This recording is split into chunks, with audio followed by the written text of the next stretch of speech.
हाँ बेटा, सबसे पहले सभी बच्चों से सुप्रभात।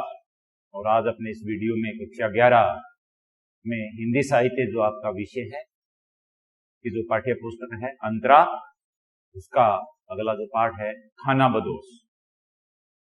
इस पाठ पर इस शीर्षक जो खाना बदोश है, इस शीर्षक से जो ये पाठ है, इस पर अपनी आज की चर्चा रहेगी। इससे पहले मैंने आपको जो इसका लेखक है, लेखक का परिचय और पाठ का जो उद्देश्य है उसके बारे में बताया है, उसका अध्ययन आपको करवाया है। अब ये खाना बदोश शीर्षक है, ये इस शीर्षक से एक कहानी है। देखिए बेटा, जब हमें कहीं जाना होता है, जाने से पहले जिस जगह जिस स्थान पर उस मार्ग का पता होना अति आवश्यक। तात्पर्य खाना बदोश शब्द जो है किसको कहते हैं? खाना बदोश ये वो लोग होते हैं जो एक स्थान पर टिकते नहीं है। घुमक्कड़ जाति के लोग, घुमक्कड़ घूमने वाले, आज यहां कल वहां, कहीं भी किसी भी जगह जहां भी इनको उचित लगता है वहां ये डेरा अपना डाल देते हैं। ये लोग पशु आदि का भी काम करते हैं, ये लोग शिकार भी करते हैं। मकड़ जाति के ये लोग होते हैं, इधर उधर देश में भटकते रहते हैं, घूमते रहते हैं। इनका कोई स्थायी ठिकाना नहीं होता है, स्थायी निवास नहीं होता है। जहां जिस जगह इनका मन कर गया, इनको सही लगा, वहां ये लोग बैठ करके एक जगह बैठ जाते हैं। 2 दिन 4 दिन जितने भी इनको सही लगता है, फिर उसके बाद में वहां से खड़े हो जाते हैं और अनंतर चले जाते हैं। तो ऐसे लोगों को खाना बदोश लोग कहा जाता है। शिकार आदि भी ये करते हैं, पशुओं का भी ये काम करते हैं। तो अब ये जो कहानी है, इस कहानी में रचनाकार ने इस शीर्षक के द्वारा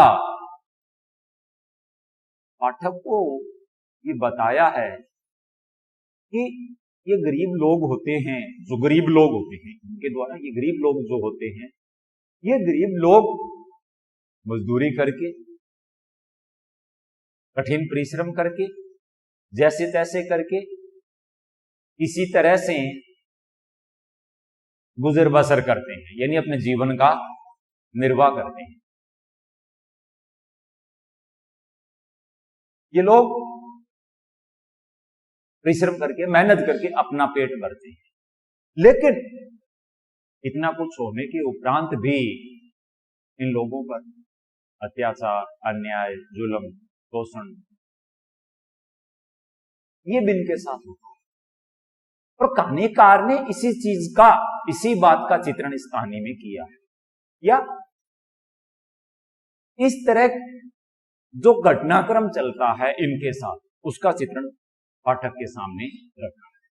इसके साथ साथ रचनाकार ने एक तरफ तो ऊंची जाति है, बड़े लोग हैं, और दूसरी तरफ निम्न वर्ग है, छोटी जाति के। उन दोनों के बीच में जो अंतर है, खाई है, जिसको खाई कहेंगे, खाई बीच के गहरी होती है, 2 पार्ट, एक किनारा इधर, एक किनारा। खाई को पार करना बड़ा मुश्किल होता है, कठिन काम। तो ये जो खाई है, इसको भी दिखाया है रचनाकार ने। मजदूरों का जो शोषण है, उत्पीड़न है, उसका यथार्थ चित्रण है इस शीर्षक के द्वारा पाठकों के सामने रखा है। हम देखते हैं बेटा, इस कहानी में 2 ऐसे पात्र हैं। देखिए बेटा, किताब अपने पास रखिए और जैसे जैसे मैं आपको बता रहा हूं, समझा रहा हूं, मेरी बातों पर ध्यान दीजिए। आप किताब सामने है, कहानी है, आप पढ़ते रहिए बेटा, पता चल जाएगा, समझ जाओगे आप। 2 मुख्य पात्र इसके, एक सुकिया और दूसरा मानो। ये गरीब वर्ग का प्रतिनिधित्व करते हैं, दोनों निम्न वर्ग के लोग हैं, खाना बदोश जाति से हैं। इनका संपर्क एक ठेकेदार से होता है जिसका नाम है असगर। तुकिया और मानो का जो संपर्क है वो असगर ठेकेदार से होता है। उसकी बातों में आकर के और ये सोचते हैं कि इस प्रकार से तो घूम फिर करके तो उनके जीवन का निर्वाह करना बड़ा कठिन काम है।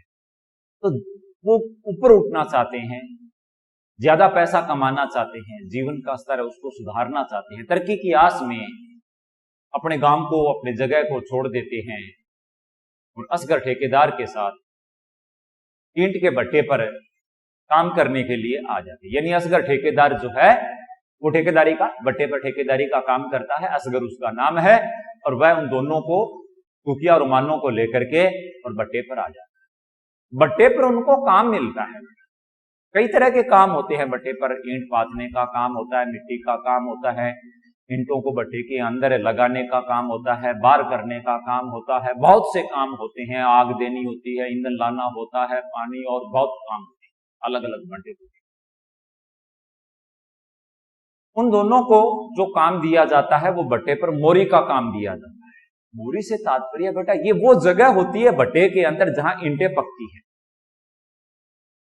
मोरी सुराख होते हैं, इस तरह से बनाए जाते हैं बेटा तकनीकी रूप से कि उस मोरी के अंदर, उन सुराखों के अंदर ईंधन डाला जाता है और वहां आग जलती रहती है। ये सबसे खतरनाक और कठिन काम होता है भट्टे के, जिसको रिस्की हम कहते हैं, जोखिम भरा, और जोखिम के साथ साथ मुश्किल भी है, कठिन भी है। इन दोनों को यहां मोरी का काम दिया जाता है। मोरी पर ये लोग काम करते हैं। यहां इस मोरी पर कोयला है, ईंट है, ईंटों को कोयला है या लकड़ी का बुरादा है या फिर गन्ने की जो बलियां होती है उनको अंदर मोरी के अंदर झोंकना पड़ता है, देना पड़ता है। अगर यहां थोड़ी सी चूक हो जाए, असावधानी हो जाए, तो मौत का भी यह कारण बन सकती है। बड़ी सजगता के साथ, बड़ी सावधानी के साथ, सतर्कता के साथ ये काम करना है। आगे दोनों जो है तुकिया और मानो वो बड़े मेहनती है, खूब मन लगा करके वहां काम करते हैं। उनके काम को देख करके, और जो असगर ठेकेदार है वो उनके काम को देख करके प्रभावित हो जाता है, उनका काम बदल देता है। मोरी का काम उनसे छुड़वा लिया जाता है, आग झोंकने का जो काम है, आग के अंदर ईंधन झोंकने का काम है, देने का काम है, वो बंद करवा दिया जाता है। उसकी जगह सांचा, सांचा किसको कहते हैं? सांचा कहते हैं लोहे का बना होता है जिसमें मिट्टी, गिल्ली मिट्टी डाल करके उसको पाथी जाती है, यानी ईंटें तैयार की जाती है। सांचे से ईंट पाथने का जो काम है वो उनको दे दिया जाता है, काम उनका बदल दिया जाता है। अब वो अपने काम में जुड़ जाते हैं, खूब मन लगा करके काम करते हैं। दिन में बहुत से लोग भट्टे पर होते हैं, ईंट पाथने वाले, अन्य कामों को करने वाले, बाहर से ग्राहक भी आते हैं, अन्य और दफ्तर में काम करने वाले, खूब गहमा गहमी रहती है। वातावरण, माहौल जो है वो शुष्क नहीं रहता है, गहमा गहमी पूरे दिन भट्टे के ऊपर बनी रहती है। बेटा पढ़िए बेटा, मेरे साथ साथ देखते रहिए, ये बातें आपको सुनने को मिलेंगी। लेकिन जैसे जैसे दिन बीतता जाता है, रात होने लगती है, गहमा गहमी अब समाप्त हो जाती है, और रात होते होते जो भट्टा है वो एक तरह से अंधेरे की गोद में समा जाता है। चारों ओर अंधेरा ही अंधेरा होता है, अंधेरे में अंधेरा व्याप्त हो जाता है। अब वो पहले जैसा माहौल नहीं रहता है, सन्नाटा, चुप्पी व्याप्त हो जाती है। कोई हलचल, कोई क्रिया प्रतिक्रिया नहीं होती, बस एक खौफनुमा डरनुमा जो वातावरण है वो बना रहता है रात भर के लिए। अब जो मानो है वो भट्टे का जो माहौल है, वातावरण है, उससे वो तालमेल नहीं बना पाती है। काम में आदमी तभी सफल होता है जब पहले वो जहां जिस जगह काम करता है उस वातावरण माहौल से तालमेल बना ले, लेकिन वो तालमेल नहीं बना पाती है। अब वो चूल्हे के पास जाती है, खाना बनाती है। खाना बनाते समय चूल्हे में जलने वाली जो आग है, उस आग में लकड़ियां जल रही है, उनसे चिट चिट की आवाज आती है। उन आवाजों के अंदर वो एक अलग तरह की दुश्चिंता जिसको कहें, या फिर आशंकाएं, उनकी आवाज वो सुन रही है अपने लिए। चूल्हे पर खाना बनाते समय लकड़ियां चूल्हे में जल रही है, जलती हुई लकड़ियों के अंदर चिट चिट की आवाज आती है। यह आपने भी बेटा अपने घर के अंदर महसूस, लकड़ियां जब चूल्हे में जलती है चिट चिट की आवाज आती है। तो उन आवाजों में जो चिटचिट की आवाज आती है, उसमें अपने मन की जो दुश्चिंता है, आशंकाएं हैं, उनकी आवाज उसे सुनाई देती है। और ये दुश्चिंता या आशंका क्या है? एक औरत को इस तरह से चारों ओर खौफ में, सुनसान माहौल में,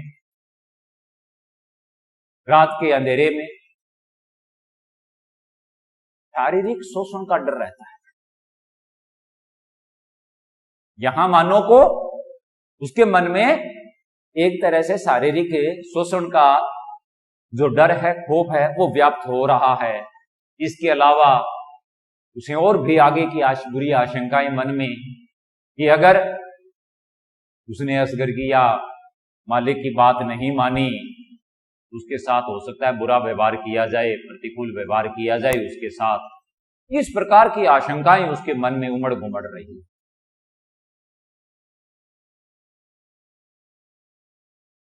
अब दोबारा फिर वो अपने बारे में सोचती है कि यदि उसे तरक्की करनी है, आगे निकलना है, तो भाई गांव में छोड़ करके आई हूं, यहां शहर में पट्टे पर मुझे रहना ही पड़ेगा।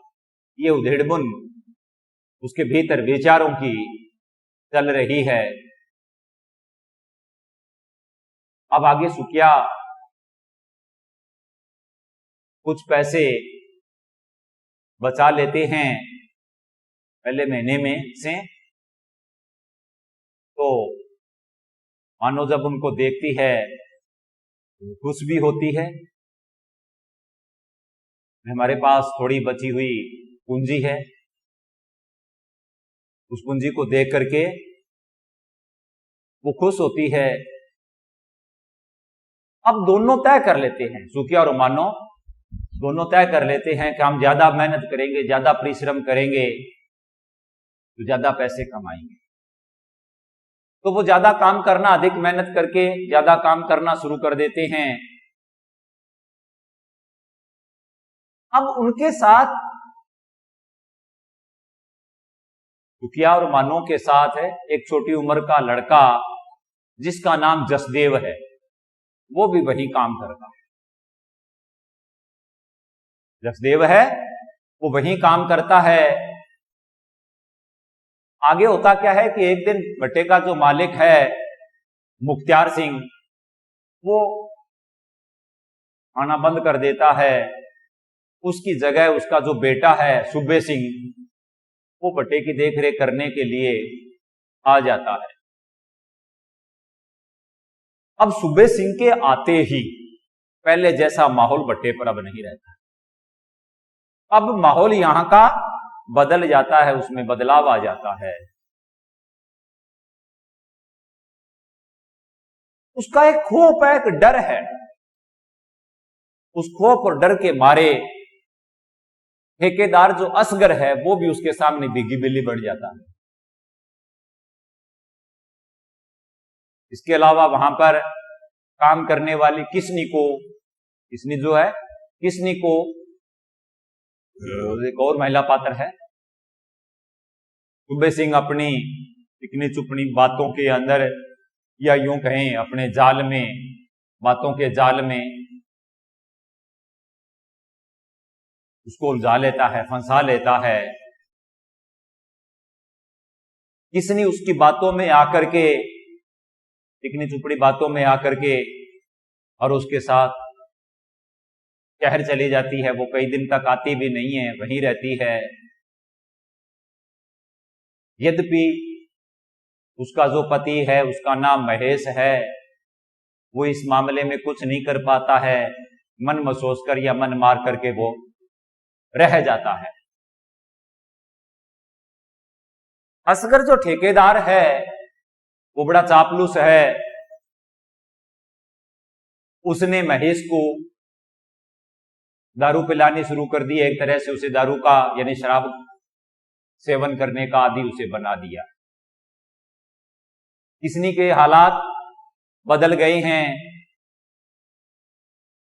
पहले जैसे नहीं रही हैं। उसके पास भट्टे पर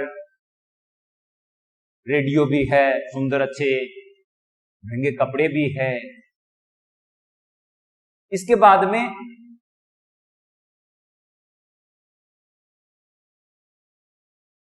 आगे जो मानो है वो भट्टे पर काम कर रहा है। भट्टे के अंदर ईंटें जिनमें आग जलती है वो पक जाती है, पक करके वो लाल हो जाती है। उनको देख करके मानो खुश। उसके बाद में और ज्यादा काम करने और ज्यादा पैसे कमाने के लिए जो उनका हौसला है वो बढ़ जाता है। उनका अपना एक सपना है, और वो सपना यह है कि उनका एक पक्का मकान होना चाहिए। एक पक्का मकान बनाने का वो दोनों सपना देख रहे हैं। आगे चल करके एक दिन किसनी बीमार पड़ जाती है। उसके बीमार पड़ने पर सूबे सिंह ने, किसनी के बीमार पड़ने पर सूबे सिंह ने जो ठेकेदार असगर है उसके द्वारा मानो को अपने दफ्तर में बुलाया जाता है। किसनी बीमार पड़ जाती है तो सूबे सिंह असगर ठेकेदार से कहता है कि मानो को दफ्तर में बुलाओ। अब असगर ठेकेदार मानो के पास आता है और सूबे सिंह का संदेश है उसे सुनाता है। तो जैसे ही ये बुलावे का समाचार मानो सुनती है, सुनते ही वो घबरा जाती है कि वो क्यों बुला रहा है। इस समाचार को सुनकर के और मानो सूबे सिंह की जो नीयत है उसको अच्छी तरह से भांप गई, उसको वो समझ गई।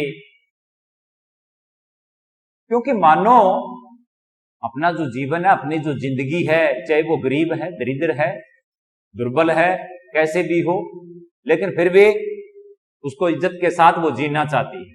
यानी मानो अपनी जिंदगी को इज्जत के साथ जीना चाहती है। वह किसने नहीं बनना चाहती। वैसे भी बेटा बात जायज है, आदमी चाहे अमीर हो, गरीब हो, छोटा हो, बड़ा हो, इज्जत सबके लिए समान होती है। इज्जत का मूल्य एक जैसा होता। वो अपनी इज्जत बेचना नहीं चाहती। वो सूबे सिंह के जो उलझाने वाले, फंसाने वाले जो बातें हैं उस चक्कर में वो पड़ना नहीं चाहती।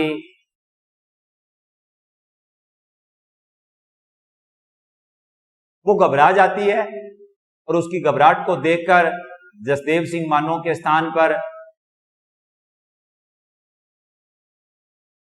सूबे सिंह ने मिलने चला जाता है। उसकी घबराहट को देखकर जसदेव सिंह है वो मानो के स्थान पर मिलने के लिए जाता है सूबे सिंह से। जैसे ही जसदेव सिंह सूबे सिंह के पास जाता है वो उसे गालियां देता है, अपशब्द कहता है, लातों से, घूंसों से उसकी पिटाई करके उसको अधमरा कर देता है। इस घटना से सूबे सिंह जो खुद है वो भी सहम गया था, घबरा गया था।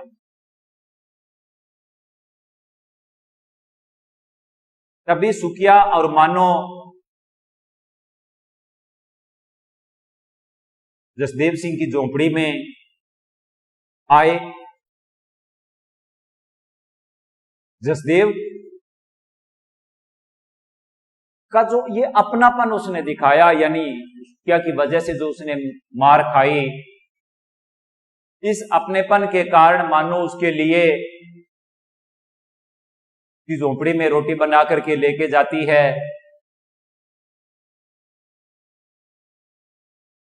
जसदेव था वो जाति से ब्राह्मण था, इसलिए सुखिया के हाथ से बनाई रोटी उसने नहीं खाई।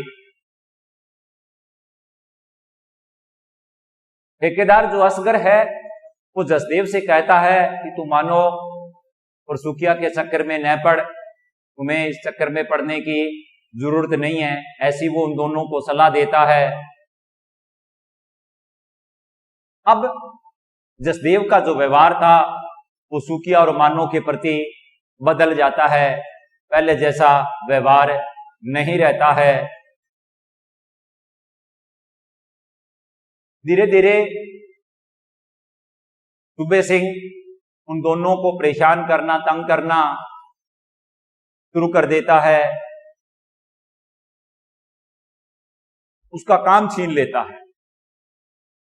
सुखिया का जो काम है, सांचे का काम है, वह काम उससे छीन लेता है और जसदेव को दे देता है। सुखिया को वापस उसी पुराने काम पर लगा देता है। कौन सा पुराना काम? जो भट्टे के ऊपर मोरी का काम था, जिसके अंदर ईंधन झोंकना पड़ता था, उस काम के अंदर वो लगा देता है।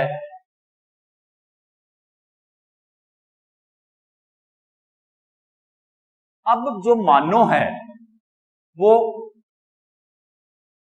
डरने लगी थी, इस सारे घटनाक्रम को देख करके भयभीत हो गई, डर गई।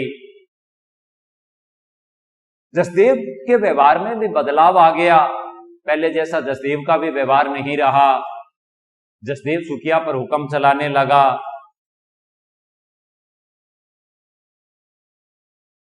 एक दिन मानो, आगे चल करके देखते हैं बेटा, पढ़ते हैं, इसमें आता है कि एक दिन मानो जो पाथी ईंटें थी, यानी सांचे में से निकाल करके नीचे जो धरातल के ऊपर पाथी गई जो ईंटें थी सूखने के लिए, उनको आड़ी तिरछी जालीदार दीवार के रूप में लगा दिया। यह आपने देखा होगा बेटा कि भट्टे के ऊपर जब सांचे में से ईंटें निकल जाती है, जब वो पूरी तो नहीं सूखती, कुछ सूख जाती है, आधी सूखी होती है, तब उनको जो काम करने वाले लोग होते हैं वो वहां उसको उठा करके निकालने वाले लोग, और जाली की तरह चट्टे जिसको बोलते हैं वो लगा देते हैं, जिसमें सुराख होते हैं, हवा लगती रहती है और वो ईंटें सूख जाती है। तो जालीदार दीवारों के रूप में लगा दिया। अगले दिन तो क्या जल्दी काम पर जाती है, ने आगे देखा कि पहले दिन की सूखी ईंटें सारी की सारी उसकी टूट चुकी है, टूटी पड़ी है। जो जालीदार ईंटें चट्टे के रूप के अंदर, चट्टे के अंदर लगाई थी, वो सारी की सारी टूटी पड़ी है। यह देख करके रबा दहाड़ मार करके चीखती है, चिल्लाती है, रोने लग जाती है। जैसे वो जोर जोर से रोती है, उसके रोने की, चीखने चिल्लाने की आवाज सुनकर के आसपास काम करने वाले जितने भी मजदूर होते हैं वो उस जगह इकट्ठे हो जाते हैं, एकत्रित हो जाते हैं। मानो की रोने की आवाज सुनकर के सुखिया भी वहां आ जाता है और टूटी हुई ईंटों को देख करके उसे सारा का सारा घटनाक्रम है वो सुन में आ जाता है। ये क्या है, क्या होने उनके साथ जा रहा है, सारा घटनाक्रम उसके दिमाग में आ जाता है। असगर ठेकेदार जो था वो टूटी हुई ईंटों की जो मजदूरी है वो देने से साफ मना कर दिया। ये एक भट्टे पर नियम होता है बेटा कि जो मजदूर वर्ग होते हैं, ईंट निकालने वाले, कच्ची ईंट तैयार करने वाले, उनको मिट्टी पानी खांचे या जो साधन काम में आते हैं वो भट्टे के द्वारा उपलब्ध करवाए जाते हैं। इसके बाद में जो मेहनत करनी पड़ती है, मिट्टी को भिगोना, पानी डालना, वो मिट्टी को काट करके, जिसको गारा बोलते हैं बेटा, उसको काट करके तैयार उन्हें खुद करना पड़ता है। उठा करके धरातल समतल जगह पर उसे ला करके रखना पड़ता है, फिर सांचे में से गोले बना करके उनको निकालना पड़ता है, फिर उन ईंटों को डालेदार चट्टों के रूप के अंदर रख दिया जाता है, फिर वो सूख जाती है। उसके उपरांत उनको फिर उन ईंटों की जो मजदूरी है वो दी जाती है। बड़ा कठिन काम है, बड़े कठिन दौर से मेहनत करके इन लोगों को उसमें से होकर के गुजरना पड़ता है। तो इस प्रकार से जब असगर ठेकेदार पैसे देने से मना कर देता है, इनकार कर देता है, मानो सुखिया का मन टूट जाता है, उन्हें बहुत दुख होता है। ये उन गरीबों के साथ एक अन्याय होता है, जुल्म होता है उनके साथ। इस घटना के बाद सुखिया और मानो बुरी तरह से अपने आप में मन से, दिल से टूट चुके। उनका मनोबल है वो गिर चुका, हौसला अब उनमें नहीं रहा। अब दोनों भट्टे को छोड़ करके और दूसरी जगह काम की तलाश के अंदर वहां से वो निकल पड़ते हैं। ये जो भट्टा था उनका, जहां वो इतने दिन उन्होंने काम किया, ये जगह, ये भट्टा उनके लिए खानाबदोश जिंदगी का एक पड़ाव लग रहा। और यही होता है, खानाबदोश लोग होते हैं वो, मैंने पूर्व में भी आपको बताया, पड़ाव तो समय के लिए रुकते हैं, फिर वहां से ये आगे चल पड़ते हैं। तो जैसे ये लोग जीवन जीते हैं उन्हीं के अनुरूप, जहां इन्होंने जितने दिन काम किया, उसके बाद में ये भट्टा उनके लिए जिंदगी का एक पड़ाव बन गया था। मानो को लग रहा था कि जसदेव उन्हें रोक लेगा, लेकिन उसने नहीं रोका। जसदेव चुप रहा। उसके चुप रहने से उसके प्रति जो उनके मन में विश्वास था दोनों के, वो भी अब पूरी तरह से टूट गया। टूटे हुए सपनों के कांच उसकी आंखों में चुभने लगे थे। टूटे हुए सपनों के कांच के टुकड़े अब दोनों की आंखों में चुभने लगे थे। वे दोनों एक दिशाहीन यात्रा की तरफ निकल चुके थे। कोई तय नहीं था, कोई निश्चित नहीं था कहां जाएंगे, किस जगह जाएंगे। तो दिशा तो वही होती है बेटा जिसके अंदर जगह स्थान तय होता है कि हमें वहां जाना है, लेकिन उन लोगों के लिए कोई तय जगह नहीं थी। और घुमक्कड़ जाति के जो लोग होते हैं वैसे भी बेटा खानाबदोश लोग होते हैं। आज इनका डेरा यहाँ, कल वहां, परसों किसी और जगह, और वो जैसा इनका जीवन होता है, जीवन के अनुसार ये घटनाक्रम चलता है। तो देखिए बेटा, ये था कहानी का सार, मैंने आपको बता दिया। अब इस कहानी का जो सार हमने पढ़ लिया है, उम्मीद करता हूं आप समझ गए होंगे। पाठ्य पुस्तक आपके हाथ में है बेटा, मेरी बातों पर ध्यान देना। अब देखिए बेटा, बात ये आती है कि इस जाति के द्वारा, इस शब्द, इस शीर्षक के द्वारा, कि इस जाति के जो लोग होते हैं, छोटे वर्ग के जो लोग होते हैं, निम्न जाति के जो लोग होते हैं, बड़े अमीर धनवान पूंजीपति जो भी होते हैं बेटा, अपने हुक्म चलाते हैं, इनको दबा करके रखते हैं, इनका शोषण करते हैं, अत्याचार करते हैं, जुल्म करते हैं, उत्पीड़न होता है इनके साथ, जो कि क्या है, सरासर गलत है, अन्याय है। ये ऐसा नहीं होना चाहिए। ये पाठक के सामने लेखक ने इस चीज को, इस बात को स्पष्ट किया है। तो ये था कहानी का सार। अब इसके बाद में अपने इस पाठ से जुड़े हुए जो प्रश्न उत्तर हैं वो अपनी अगली वीडियो में पढ़ेंगे। तब तक के लिए धन्यवाद।